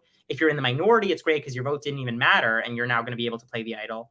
And we could say that like once you play the idol, you get your vote back. Like well, that would be confusing because, all right. But just that there at least gives more choice into the players and doesn't leave them like shipwrecked like Mike was in 42. Okay. Here's a question for you from Michael Butler O'Rear Jr. Zach, would you come back for an all first boot season? Who would you be most excited to play with? Oh my God, would I come back? I would come back for all first boots. I think, how do you say no to a season like that, right? I mean, to be chosen as one of the 18 most important first boots or 20 in history, or 20, well, not 20. To be chosen as one of the most, that would be incredible. Who would I work with? I feel like the issue with that season is there is a hierarchy in terms of the first boots, right? Like Reem. Is there? Yeah. Well, Reem is the big target. Line. Yeah. Reem's the Boston Rob of first boots. Francesca is the Sandra Diaz Twine. Those two are coming. Yes. Only 2-time first boot, right? Right. That's a big legacy. I think that in terms of who I would work with, I think me and Sarah from 41, assuming that she would count, would get along well. I think that me and Mariah could definitely work well together. I would definitely work well with Sekou. I would definitely work well with. Can we bring Sonia back? How's Sonia doing? Is she in the Survivor mood? She's good. I don't know if she's up for playing again. We'll have to see. Maybe she'd be like in the Sandra booth. Yeah. I will say also, if they bring back like Tina or Fair Play in that season, not fair. Gone on site. That's right. Not cool. Zach, what are we calling this season? First boots in feuds? First boots in feuds. Well, so my dream version of the season, by the way, is not the first boot, because I think that is very limiting. I think that it should be the first one out of their tribes. Like out at your first tribal council, because then I still want it to be primarily first boots, but then you can expand it a little bit more. You can get like Jenny Kim in there. But the name of it, first to first. First to first. Yeah, because you're going first to first. First it's and a little last. too cute. A little too cute. Yeah. Survivor first and last. How about, not to blow your mind, Survivor 47. That's good. How about Survivor one and dones? Oh, I like one that. Tribal council, you're done. Yeah, that's it. Can Francesca still come, or is that I like one and done though. I'm gonna go with that. She with one tribal council. Maybe it could be a tribe of ones, and then the other tribe is dones. Of like, okay, these are people that they got voted out in the very first tribal council. The Dunn tribe are people that played longer, but got voted out the first time they went to tribal council. So that would be like Chris Noble. That would be like Nick Majorano. Or Sydney. Thing. Yeah, I like that one. I do like the this is obviously a different thing, but I do love the Return of the Outcasts that they just did. And I feel like that was a really genius theme because of the weight that it put onto like every single vote for the pre-mergers. Survivor South Africa. Yes, Survivor South Africa. Yeah, I think that would be. But you know who I think ruined this, honestly? Who? Can I put a little blame? I think freaking David from Big Brother just ruined the whole thing for everyone. David Alexander. Are the Survivor First Boots feuding with David Alexander? Oh, I would love to start beef with David Alexander. I don't think that he's. Too bad that they didn't call you for the challenge, or did they call you for the challenge? CBS. Well, Rob, I'm not allowed to. But do you think that you would have, if you won the daily, would you have put David Alexander into the challenge? It would depend on what the place was. I think that the whole point of the challenge is you got to get the call for the challenge again. So I think I would have gone straight for the head of the snake. I'm going for Tyson. Oh, well, you would have gone after a survivor. Oh yeah. Yeah. Well, Zach, that you can't be having that. Look, I mean, that's all right. It's episode 1, right? Yeah. I just won the first daily. Okay. Yeah. Yep. I know my clock is running out on this show. I'm thinking, how do I make the biggest splash I possibly can? Yeah. Challenge USA before I am eliminated at episode 2. It's the Cochrane strategy, right? Like play for the second call. Yeah. Do you want to call David Alexander out right now? Are they doing another celebrity boxing? Yeah, celebrity net fights. Oh my God, David Alexander, here right now. Give me 6 months, okay? 6 months, we'll set it up. Celebrity fights, me versus you, okay? You've been on 3 shows now, okay? You might not even be considered a first boot. I'm a young buck. Sure you think you could take me? I'm sure the world thinks you can take me. You're ready to shock the world. I'm ready to shock the world. Look, okay. It's going to be lights out for you, just like it was in that basement, okay? Okay. How about this question? Jake Zimmerman wants to know, Zach, what member of the cast is most likely to share their crush on Mariah after learning she was voted out? Is that possible? Could lightning strike again? Survivor. So from 43, who's most likely to be crushing on Mariah? Interesting. It's got to be somebody from the other tribes. Yes. Okay. It's also got to be someone who's single. This is really limiting things. You know who? I also know that I believe Mariah is married, so obviously this is all. Oh, okay. Well, I mean, somebody could have a crush on her. I think you know who I could see just in terms of positivity. I could see a Mariah, a Marian relation. Marian, yes. I think Ryan also has a girlfriend. So, but I do think that Cody is the kind of person that would like put himself out there like that. Cody could, yeah. I think that Cody would have the gusto to make a move like that. Yes. Is it known info, by the way, that Marianne having a crush on me actually really hurt my game? No. So you're here to blame Marianne for? No, I've got a lot to thank Marianne for. Yes. How did that affect you? Perhaps my one gripe is Marianne goes on the journey with Drea and Jenny. Okay. Drea comes back to our tribe, and Drea tells us, she's like, guess what, guys? Zach, they are a big fan of you. She was like, I was like, really? She was like, yeah, Marianne couldn't stop asking about you. Marianne was talking about how they thought your intro answer was so funny, and they think you're the new Cochrane. They keep calling you New Cochrane. New Cochrane. I was like, well, that's awesome. That's great. I'm like, I would try to play it off as best as I could, but in my mind, I'm like, oh crap! Like all of a sudden now, I accidentally have an alliance on the other tribe that I didn't even mean to. Yeah, and you feel like that Drea, this was one of the reasons why she was on board to get rid of you, but it was because the other tribe liked you so much. I think it was I think that we're talking about a very minor thing. I don't think that this tilted things either way, but I know that in the moment I was certainly not Mm-hmm. Certainly not too pleased that Marianne had that crush until I get voted out and I find out about it and find out that she'd talked about it at the challenge. And then I'm like, well, this is hysterical. Mm-hmm. Yes. What was it like for you to be such a big part of the season, even after you were gone? Oh my God. It was a lot of fun. I feel like, well, I had heard about it from my Mariah, when she got voted out. She had told me she'd run through the whole thing, um, which was great because then I've got a rooting interest, right? Mm-hmm. Marianne. And each week Marianne isn't getting out, and I'm like, oh, this is great. I get back to LA, I find out that Marianne won. I am like, oh my God. And I'm also thinking like, but they might edit this out. Like, you don't know if that's like gonna really be Mm-hmm. part of the story, whatever. So I end up then going to watch the episode at a watch party with Daniel and Mike and Marianne, the episode 2 premiere.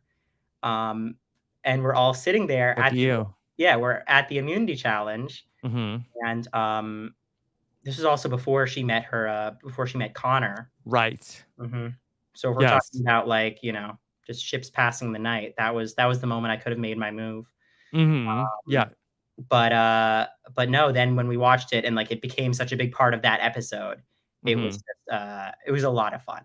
And we Now, had a lot of fun with it as well on mine. you did. You both. It was a lot of fun on social media with the season 42 cast during that point in the season. But let me ask that: how did that change things for you in the real world of dating? Like, did all of a sudden was it like, hey, well, if Marianne is looking at Zach this way, like maybe I should be also? It it 100% hurt me Hurt? because Did that hurt you too? because every because all of a Everybody thought sudden you were any dating girl, Marianne? well, we changed our last names on Twitter. Yeah. Any girl would look at me and they'd be like, "Well, he's taken." He's married to Marianne.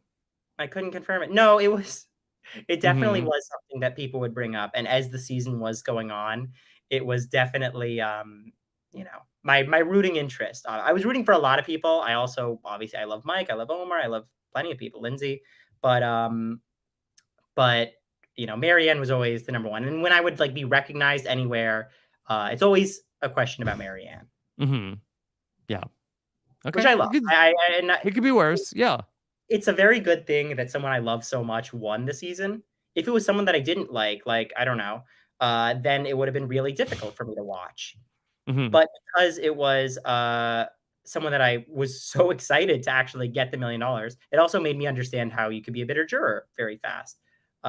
If it's someone that you don't want to get the $1,000,000, it's like, well, I don't want you to get the $1,000,000. I don't care if you played a better game. Mhm. So I was very happy for her and very happy to watch the season unfold for her. Okay. Josh Green wants to know who Oh, from hi, Josh Survivor Green. 40. Josh Green. Yes, the Yeah. Josh Green. Who from Survivor 42 would you be most shocked to learn has a tattoo on their butt? Most shocked to learn has a tattoo on their butt. Be least shocked to learn Jackson had a tattoo on his butt. He's got Okay. everywhere, yeah. I'd be shocked to learn he doesn't have one on his butt, honestly. Uh, Mhm. I mean, Marianne. Yes, that would be shocking. Marianne would be shocking. Mhm. Yeah. Omar would be shocking too with the religious part of it. Mhm. Swathi would totally do it. Um, Yeah. yeah, I'm considering it. what Why are you not, gonna right? I don't know. I just don't know what to get. didn't Mike Bloom get an octopus? Didn't you Yes, ask him? but not on his butt. He got it on his arm.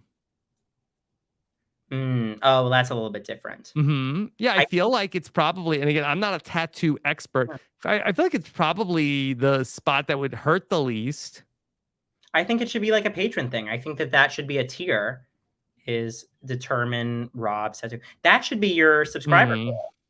what to that? If I get to a certain amount of subscribers, I'll get a bit. But it has to be something I want. Yeah, I'm not saying that you wanna get like, let me ask you this, Hmm. do like kind of the Impractical Jokers thing, and there's one survivor's face that you have to get tattooed onto. It can't be your own. We Hmm. won't even say butt, we'll say like thigh. which I survivor. feel like inner thigh is like very intimate. It's got to be intimate, but I don't need it to be fun. Mhm. I want people to see it is kind of the idea. Hmm. What would it be? Yeah, like I kind of feel like that getting somebody's face tattooed on your butt is like funny, but then I kind of feel like inner thigh is almost like a line has been crossed. It's an important spot, I feel like. Mhm. You don't Mhm. want that covered up necessarily. Mhm. David, me and you, loser tattoos the other's face. David. David Alexander, I'm saying. Oh, okay. That's his face. For that, okay. So you and David Alexander would be in like some sort of like a tattoo face off. Mm-hmm. Yeah, they were Yeah. like loser tattoos the other person's face onto Okay. their ass. Wow. There's That's gonna be no camp comeback. Okay. Let's see. David Bloomberg wants to know from you. Did you think Owen was a goner when Jeff had him finish his tribal council opening line, Oh Zach? yeah. Oh yeah. Oh my god. I thought Owen was. I thought the writing was on the wall for Owen. I didn't actually bring this up, but I was pretty sure Owen was going to be going here. I thought Owen like said it like very begrudgingly. He's like, and then when you're like I forget what exactly what he says, but when Oh, you're yeah, like flame goes out of tribal council. So what is it? He's like, so are and you. so do you. Well, Like Jeff I asked me to finish his, and I didn't even know what he was saying. He was like, "Zach, you want to say it?" And I'm like, "Say what?" And then he like, it was like, "Say the words." I'm like, "Oh," and then I said it, but I Mhm. was nervous, so I wasn't really in the mind state. I thought that Owen was a goner because I actually saw so many parallels in his edit and my own. Specifically that scene with it was like that scene of him trying to make alliances with people and talking about how difficult it was to make alliances, very much mirrored like the scene that I had of like talking to Romeo and talking Mhm. about the survivor is trying to like kiss or be kissed, which is a metaphor that I made up myself and Mhm. not That's a good one. That is good. mhm. Yeah, exactly. I didn't take that from anywhere, obviously. Um, Yes. and so Owen had that. He had kind of like the schemy music behind him a lot. Into the also I felt like that title sequence thing they gave him in my mind. Yeah, that was Uh, fun. I loved it, and I was like, oh, they're fulfilling his dream right before they crush it. Yes. Do you feel like that the other players were very jealous and upset that they didn't say that they didn't get a intro shot like Owen did? Um, I don't know if I don't know if that specific moment. I think they're more just like looking at their confessional charts right now and Mhm. being like, why did Cody get 9? Why did Ellie get 10? I feel like Do that the it 42 Survivor is anything players, like because I know people look at the Edgic. Do the Survivor players themselves, and you don't have to name names, but does the cast take account and look at the score of who got the highest numbers of confessionals? oh my god, yeah. We look at everything. It's not just that, Yeah. it's episode titles too. I remember when the first episode title came out for us, people were all claiming it. Like, I remember Daniel being like, "I'm pretty sure I said that." And Marianne was like, "No, I think I said that." And then we were all Mhm. waiting to see who got it, which makes this episode title funny as well because, there wasn't any question where it came from, I'm Mhm. sure. Yeah. But yeah, we read everything Mhm. except Roxroy. He doesn't check it out. No, Roxroy doesn't know what a confessional He chart probably is. doesn't even know, yeah, how many confessionals he had. Mhm. Yeah. Yeah. Okay. Here's a question from Justin Feinberg. Zach, what is your favorite heavy metal band? Is it Mastodon? Is it the Dead Kennedys? Is it Spirit Box? No, Some old school Slayer? it'd be funny because this would be me with Gabler. I'd be like, I've got a single heavy metal band that I've ever listened to or that I've ever enjoyed, which Hmm. is System of a Down. And I would just be sitting there being like, I don't know, are they heavy metal or are they just regular metal? Are they light metal? So from what I read, I don't even know if the Dead Kennedys is a metal band. Yeah. But he definitely knows System of a Down. So I'd be sitting there like, yeah, chop suey, huh? Hmm. Toxicity, uh, Yeah. jump. I, I Hmm. I I would really struggle, but I would try. You got to. Hey, look, I haven't read Harry Potter in 15 years. Hmm. Made something So out of it. yeah, but you were able to relate to Tori. Oh yeah. Hmm. all her nerdy hobbies. Yes, that's right. Okay. Um, Zach, what else about the Survivor 43 premiere? Let me see. Let me look through. Do you have notes? I have copious notes, but they're very long. Let me see if there was anything else that I wanted to talk about. Mm-hmm. I wrote, is Survivor Madden, with how they're like keeping the same exact thing, but just changing things up Yeah. slightly. I mean, I kind of already said it was like the iPhone, so feel like we Oh, covered that. can we do a little just here at the end? Can we do a little bit of like educ talk as someone who I'm 100% Yes. unspoiled? I don't know Okay. anything. So you feel like that you have identified who has winner edit.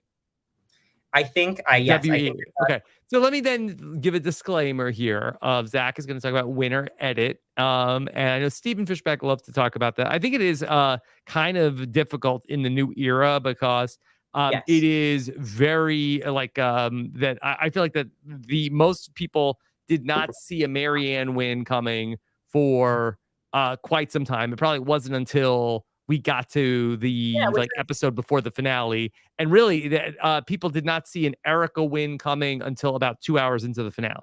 well, Marianne was weird because even though she was such an unlikely winner, it seemed like there were so many people who were predicting her as their winner pick, which was definitely Mm-hmm.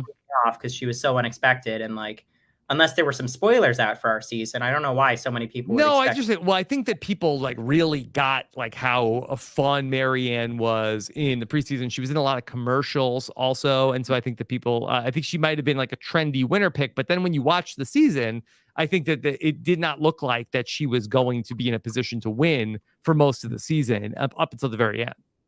That is fair. I feel like for me, the part that annoyed me a little bit with the whole spoilers, because our season was very spoiled. If that's not, Okay. it was very much spoiled, and it just frustrated me because I think that part of what makes Marianne so fun is I think that going into the season, she was one of the like least likely looking winners. I mean, she's so young, she's so outgoing, she so is obviously very religious. These aren't like things that we normally see in a Survivor winner. Yeah. Um, and yeah, so I just thought that's why I think she's an amazing winner in addition to Mm-hmm. everything else. Anyways, to get into what I think edgically, there were a Yes. couple of on the rewatch, a couple of lines that stood out to me. Yes. One of them was James, who I thought had a great episode. He had his like quote, which was, "I want to be the king, but look like the pawn." Yeah. Two ways you can take that. One as a winner quote where he's gonna rise up and be the king. Other way, how do you win in chess? Take out the king. You take out the king. Mm-hmm. Like that could be an interesting spot. With Vesey specifically, there was a line that I'm trying to find it. Let me just search. Mm-hmm. Yes, there's a line. I think Dwight says it, either Dwight or Jesse, uh, Yes. where he says that we have a leg up on the competition, but it feels like we're taking a few steps back when it came to like building the shelter and the fire. Yeah. I could see with Vesey, especially because I think that they're the strongest tribe. I could see them not going to a single tribal council pre-merge. Okay. Just from that.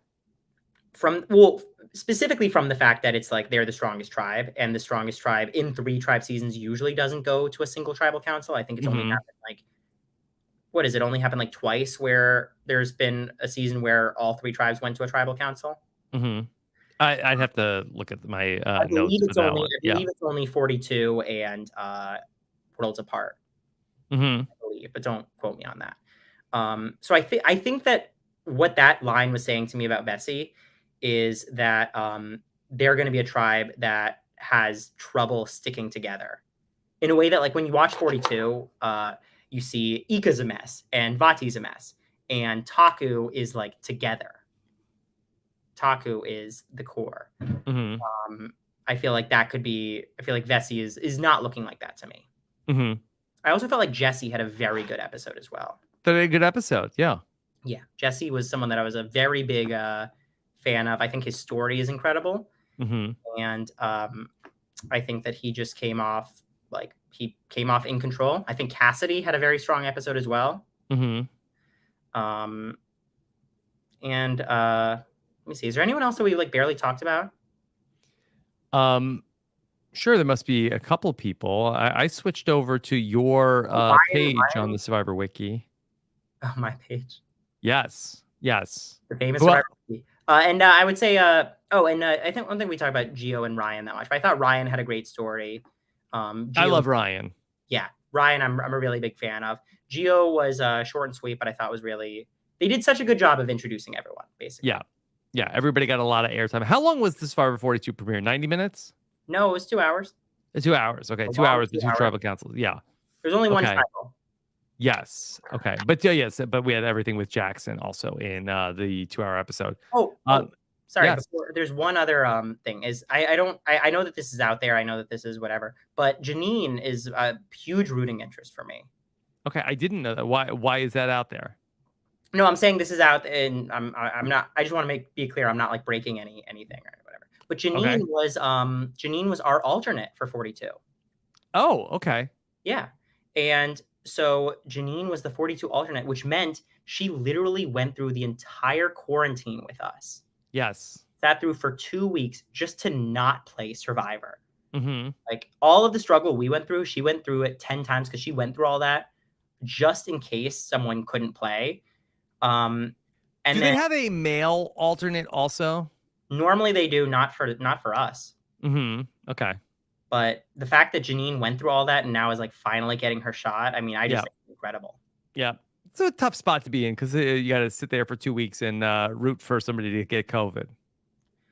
Yeah, exactly. Well, and I also think that just with how it ended up playing out with Jackson as well, like Janine realistically could have had that final spot as well. Right. So if they kind of made a different decision with Jackson in that moment, Janine would have been on our season. And I'm just so happy for her. Like when I was checking the cast of 43, I was basically just checking to see if Janine got on. Yeah. And I just think it's incredible. And I'm really hoping that she gets to make the most of this opportunity. Okay. I'm looking at Zach Wurtenberger, that you were, I went on the Survivor Wiki that you are the featured article on the Survivor Wiki. Are you just always, because you mentioned the Survivor Wiki, the featured article on the homepage? No, I think they change it every month. I am the second ever. They tweeted at me to let me know, and I but it's an honor and a journey. You were the second person to mention the Survivor Wiki? I'm the second. Did Varner do it? Why does Jeff Varner steal all of your glory? Haven't you done enough, Jeff Varner? Right. Okay. So they say that Zach referenced Survivor Wiki during his final words, but doesn't say he's the first person to do that. I was the first person to write. There's no chance anyone else referenced the Survivor Wiki. Does Jeff Varner even know what the Survivor Wiki is? Yes. I guess so. All right. He definitely does. All right. And then, because then right after that, it says that that you were the second person to be voted out unanimously, following Jeff Varner in Survivor Game Changers. I don't think Jeff Varner counts. I think yeah. Jeff Varner pulled out an idol there and nullified all the votes. He was still going home that night. Yeah, I agree. Okay. Then you also say, it says that Zach brought a picture book as his luxury item. First off, we're still doing luxury items? Yeah, for some reason. Wait, hold on. Yes. This will be great. This will be, because it's a picture book from my sister, right? I actually have it right here. Okay, here. I'm going to go, we'll go like a big screen on Zach here so you could show this picture book. Okay. All right. So what's happening with the picture book? All right. So it's that Molly's book to Zach. I love you, Zach. My sister did for me. So the idea behind it was, I wanted something. It's obviously cute. It's obviously, so what it is this is that you? I guess so. Yeah, that's me. Yeah. Yes. Okay. Of course it's me, Rob. This is my 8-year-old sister's drawing. So you know. Right. Yes. I had a beautiful family. Beautiful family. Yes. Mom, Zach, Molly, Dad. Yes. Wouldn't I have won so many hearts if this had made you would have won hearts? But is it like that you can actually then like there's like a page that you could make into like parchment? That was the plan, yeah.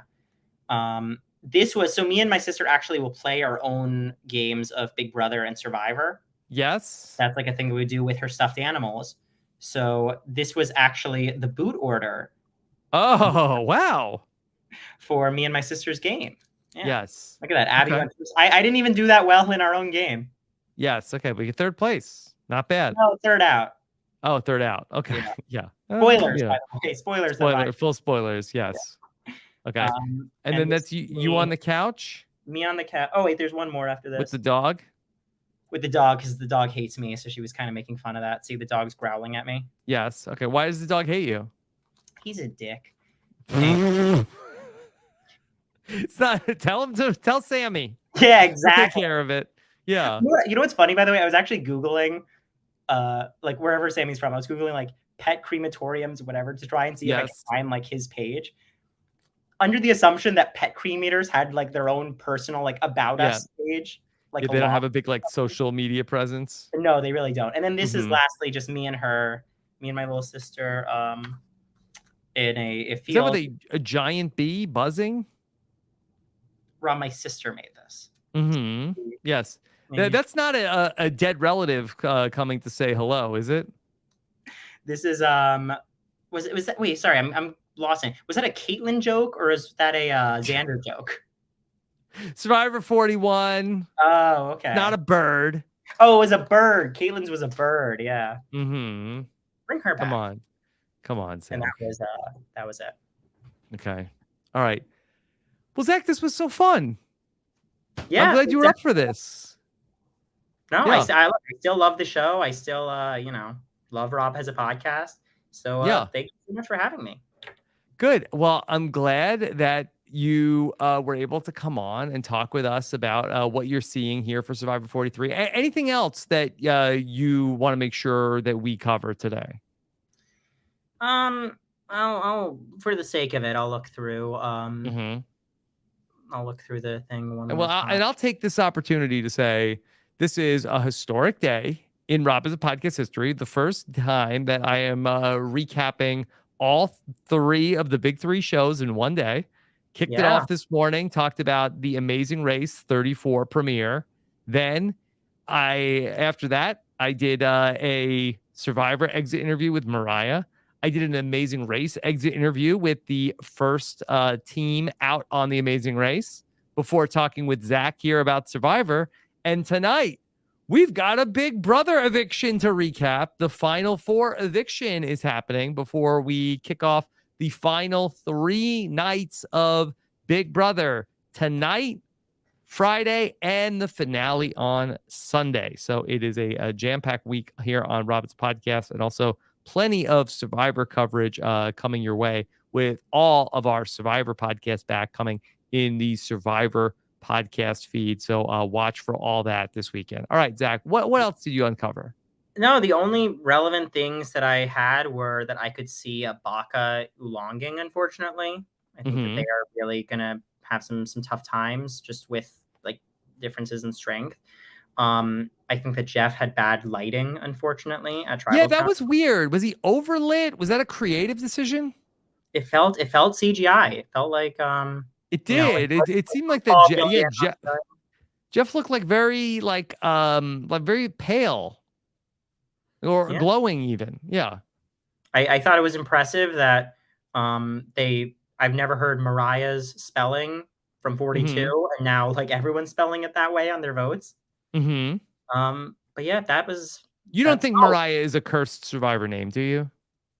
Well, Marianne's got her whole thing about how like the M names are cursed. Oh, that's right. I totally forgot about that. Oh my God. I got to that. We made a clip of that. I got to bump that up.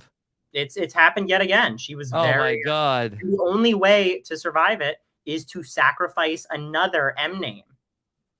Oh my God. What could Mariah have done? What could Mariah have done? I don't know. Oh, go by her last name, Young. Boom. That's the solution. Youngs are doing fine. The final note I had was, I'm trying to parse this. I'm trying to figure out what I even meant by this. It says, Cody is the new Denise. Cody is the new Denise.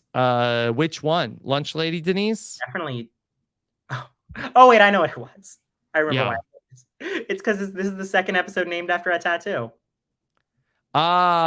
Yes. Endure and let go. Yeah. Let Would that. you rather have this, Rob? Would you rather get endure and let go tattooed on your wrists or live tattooed on your butt? I think that the wrist tattoos are very painful to do that. So I think I'd go with Livin. Also, Livin was very tiny. I think that Livin was smaller on Cody's butt than Endure and Let Go is on Denise's arm. I remember people were trying to figure out the episode title, and they're like, "There's a charity named Livin." That's only going to be featured, and then it was like, nope, that's not the case. Anyways, that's all I've got. Yeah. I was trying to think also is Livin like in could we like turn that into like a, anagram for is there anything else like if we wordled it? But I don't think so. I mean, I feel like if It's almost violin. right, I feel like if the Wandoff was still there, you get a lot of like Living on the edge. living la. Vida Loca. I'm trying to think. Yeah, I'm in love with the Coco. Yep. Do you even know any of those songs that I'm talking about, or is that just like sounds like random words? I know "Living on a Prayer." Yeah, living La Vida Coco. Living La Vessi. But he's not on Coco. Yeah, that would be good. No, I know my music. Yeah. Okay. I know. I mean, you knew all those songs for Mike Gabler in the chat. English 8 Muffin says that Mike Gabler could have been maybe who Mariah went for. It's women. That's the rule. It's not because you had Mike Holloway do it. Okay. Zach, where can people keep up with you? You can keep up with me on Twitter at Zach Wurt, on Instagram at Zach Wurt. If people could follow me on Instagram, just because I'm almost at 5,000, and I feel like that would be a nice number to end on. I would love to just hit the 5,000. I'm not going to buy any followers, so you guys, I need a crowdsource. You shouldn't. For every follower I get, 100. No, I'm not kidding. But yes. Oh, and on YouTube, I made a YouTube video if you want to check out advice on how to get cast. Oh, okay. Yeah, it's people have given me nothing but good things about it. I'm very happy that it's able to help some people. So look up Survivor audition tapes, the ultimate guide on YouTube, and subscribe if you'd like. Hopefully I'll make some stuff at some point.